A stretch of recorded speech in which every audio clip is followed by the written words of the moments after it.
কোরবানি আসলে কি? কেন আমরা পশু জবাই করি? কুরবানি হল মহান আল্লাহর সন্তুষ্টির জন্য নির্দিষ্ট দিনে নির্দিষ্ট পশু জবাই করা। জিলহজ মাসের ১০, ১১ এবং ১২ তারিখ এই ৩ দিনের যে কোনো দিন এটি করা যায়।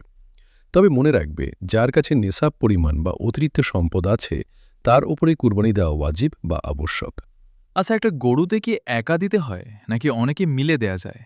একটি গরুতে সর্বোচ্চ ৭ জন শরিক হতে পারে, তবে সবার নিয়ত কিন্তু সহিহ হতে হবে। পশুর কোন কোন দোষ থাকলে কুরবানি কবুল হবে না? ৫টি বড় ত্রুটি থাকলে সেই পশু কুরবানি অনুপযুক্ত। ১. এক চোখ অন্ধ হলে। ২. খুব রোগা বা হাড্ডিসার হলে। ৩. পঙ্গু বা খোড়া হলে। ৪. কান বা লেজের বড় অংশ কাটা থাকলে। ৫. এবং মারাত্মক অসুস্থ হলে। গোশত ভাগ করার নিয়মটা কি? কুরবানির গোশত ৩ ভাগে ভাগ করা উত্তম। ১. এক ভাগ নিজের জন্য। ২. এক ভাগ আত্মীয় স্বজনের জন্য। ৩.